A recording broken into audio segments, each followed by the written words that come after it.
qofkii maalinta qiyaamaha jannada laga waayo ayaa ugu laanqabsan dadka asaga ugu qaab daran. alxamdulilaahi rabbi alcaalamiin wasalaatu wasalaamu calaa rasuulillahi wacalaa aalihi wa saxbihi ajmaciin. amaa bacdu, ilaahay subxaanahu wa tacaalaa ayaa mahad iskale oo noo nicmay nicmooyinkiisa aan soo koobi karin. rabbi subxaanahu wa tacaalaa qur-aankiis wuxuu ku leeyahay wa amaa binicmati rabbika faxadith. ikhwaanii, kelimada waxay ku saabsan tahay ina akramakum cinda allahi atqaakum ina allaha caliimun khabiir.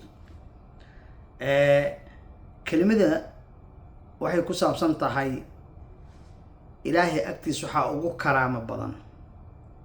ilaahay agtiis waa kuwa oo ilaahay ugu cabsida badan, ugu karaamo badan. adi haddii cabsi lagaa waayo waxaa waaye booskaas kuma jirtid. laandheeraan ahay aniga, waxaa waaye meel dheeraan kasoo jeedaa, waxba kuuma taraysa. haddii qabiil iyo nasab iyo sharaf lagu geli lahaa jannada, nabiga adeeradiisba calayhi salaatu wasalaam naartay aadeen. abi lahab, abi taalib aw. shareecada waxay fiirisaa yaa ilaahay agtiisa oo wax u yaalaan. marka baryahan waxaa soo badatay in qabiilkii lagu faano, oo annaga haddaa reer qabiil aan nahay, annaga reer hebel aan nahay, reer hebel isma guursano, reer hebel waxaa waaye meel islama fadhiisano. waxaa waaye kelimadaas waxaa la rabaa in la baabi'iyo. inta qur-aanka aan soo degin, qabaa-isha waagaas intii qur-aanka oo nabiga aan la soo saarin, qabiilay isku dagaali jireen. ilaahay qur-aanka markuu ku leeyahay id kuntum acdaa'an faallafa bayna quluubikum faasbaxtum binicmatihi ikhwaana.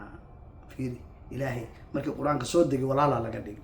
ows iyo khasraj, labadan qabiil 120 sano ayay dagaalami jireen.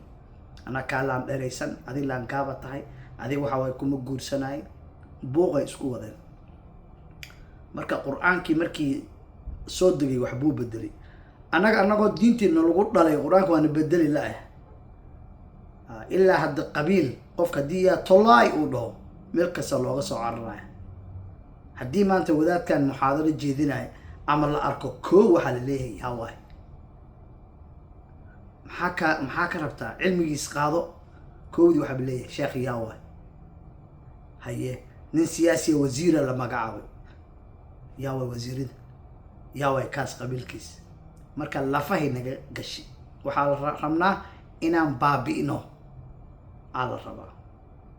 ilaahay agtiis qiimo kuma laha qabiil laakiin waa qur-aanka waa lagu sheegay in laisku barto, in laisku ogaado, in laisku caawiyo.